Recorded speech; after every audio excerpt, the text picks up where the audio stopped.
9 గ్రెయిన్స్కి స్వాగతం. ఇవాళ ఉల్లిపాయ పకోడీ చేసుకుందాం. ఈ పకోడీ మీరు కూడా చేసి చూసి మీకు నచ్చినట్లయితే లైక్ చేయండి, షేర్ చేయండి, కామెంట్స్ చేయండి.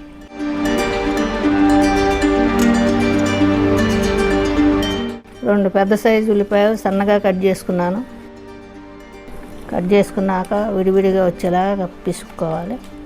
ఒక 6 సన్నగా తరిగిన పచ్చిమిర్చి వేసుకుంటున్నాను. మీరు కారం తక్కువ తినేటైతే 2 వేసుకుంటే సరిపోతుంది. 4 రెబ్బలు కరివేపాకు సన్నగా తరిగాను.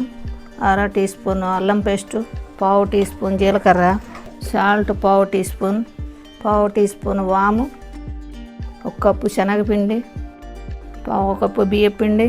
ఇప్పుడు ఇది కలుపుకుందామండి వాటర్ వేసి.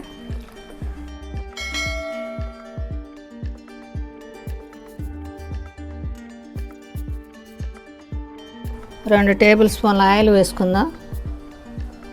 ఇంకో 1/2 కప్పు శనగపిండి వేసుకుందామండి.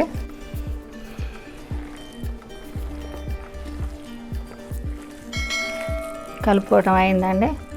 బాండీ పెట్టి వేసుకుందాం. బాండీ పెట్టుకుని ఆయిల్ పోసుకున్నానండి. ఆయిల్ కాగిందండి.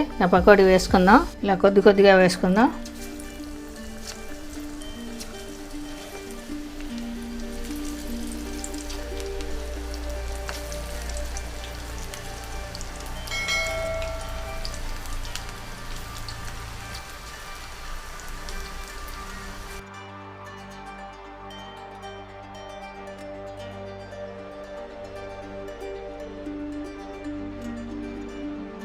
ఇలా కిందకి మీదకి తిప్పుకుందామండి, లేదంటే ఒకే వైపు కాలుతుంది.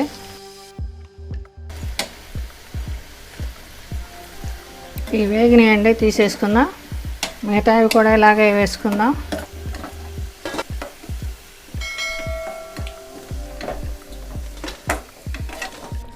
ఉల్లిపాయ పకోడీ రెడీ అండి. ఇదే విధంగా మీరు కూడా చేసి టేస్ట్ చూడండి.